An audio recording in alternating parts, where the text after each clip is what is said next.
Hi guys, എല്ലാവരും സുഖമായിട്ടിരിക്കുമെന്ന് വിശ്വസിക്കുന്നു. അപ്പം ഞാൻ ഇന്ന് എനിക്കുണ്ടായ ഒരു എക്സ്പീരിയൻസ് ഞാൻ പറയാം. എന്താണെന്ന് വെച്ചാൽ ഞാൻ എനിക്ക് തോന്നുന്നു ഇതൊരു 1 to 2 months മുന്നേ നടന്നൊരു സംഭവമാണ് കേട്ടോ.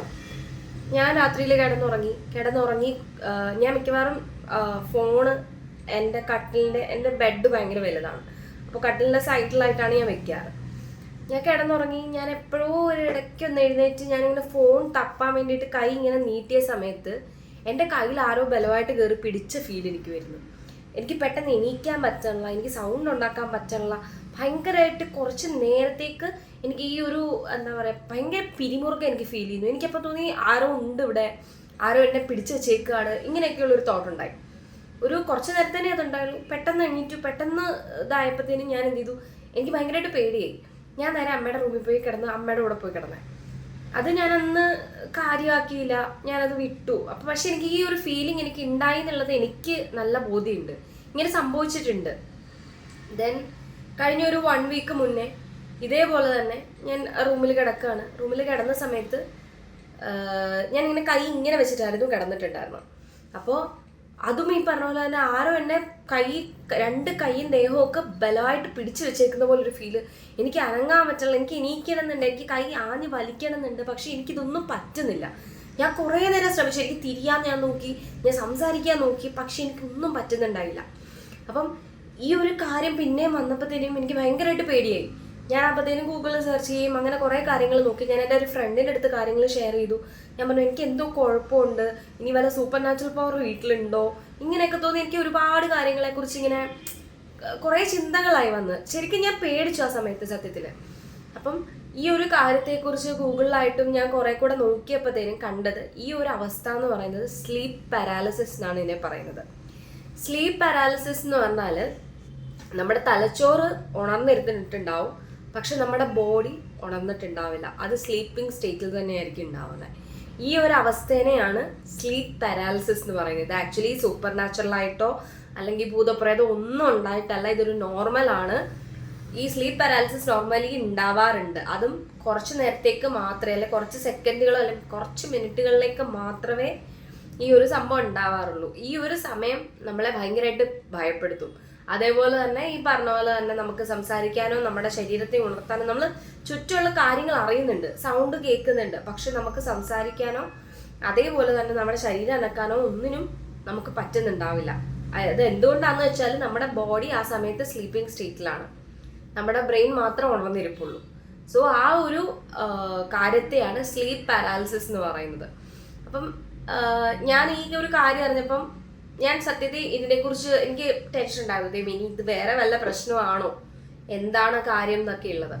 അപ്പം ഞാൻ ഈ സ്ലീപ്പ് പാരാലിസിസിനെ കുറിച്ച് കുറെ കൂടെ നോക്കി, കുറെ കൂടെ അറിയാവുന്ന ആൾക്കാരുടെ അടുത്ത് സംസാരിച്ചു.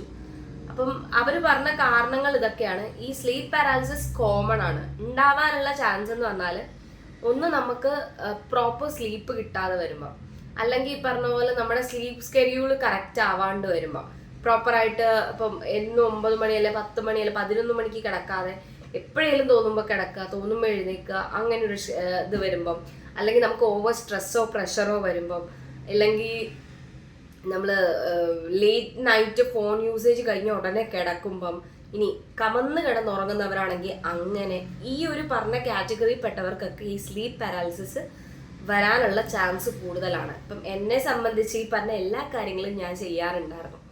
പിന്നെ കുറച്ച് ഞാൻ പറഞ്ഞല്ലോ, കുറച്ച് വർക്ക് റിലേറ്റഡ് ആയിട്ടുള്ള കാര്യങ്ങളും ഒക്കെ ആയിട്ട് ഞാൻ ഭയങ്കര സ്ട്രെസ്ഡ് ആയിരുന്നു കഴിഞ്ഞ ആ ഒരാഴ്ച എന്ന് പറയുന്നത്. അപ്പം എൻ്റെ ഉറക്കം എനിക്ക് പ്രോപ്പർ സ്കെഡ്യൂൾ എന്ന് പറയാൻ പറ്റും, പക്ഷെ എനിക്ക് ടൈമിങ് ഭയങ്കര ബുദ്ധിമുട്ടായിരുന്നു. കാര്യം ഇത്ര മണിക്കൂർ, 7 മണിക്കൂർ, 3 മണിക്കൂറൊക്കെ ഞാൻ ഉറങ്ങിയ ദിവസങ്ങളുണ്ട്. അപ്പോൾ അങ്ങനെ കുറേ പ്രശ്നങ്ങൾ ഉണ്ടായിട്ടുണ്ടായിരുന്നു.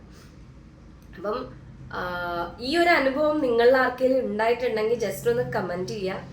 ഇത് പേടിക്കേണ്ടതായിട്ടൊന്നുമില്ല, പക്ഷെ നമുക്ക് ആദ്യമായിട്ട് ഒരു അനുഭവം ഉണ്ടാകുമ്പോഴത്തേനും നമ്മൾ ഭയങ്കരമായിട്ട് ഒരു ഇത്തിരി നേരത്തേക്കേ ഉള്ളൂ, പക്ഷെ അത് നമ്മളെ ഭയങ്കരമായിട്ട് ടെൻഷനാക്കും.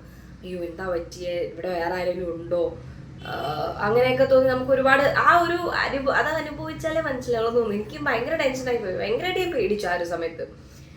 അപ്പൊ നമുക്ക് ഇതിനെ ഓവർകം ചെയ്യാനുള്ള നമുക്ക് പറ്റുന്ന സ്റ്റെപ്പ് എന്ന് പറഞ്ഞാൽ നമുക്ക് ഈ പറഞ്ഞ പോലെ സ്ലീപ്പ് സ്കെഡ്യൂൾ കറക്റ്റ് ആക്കാം.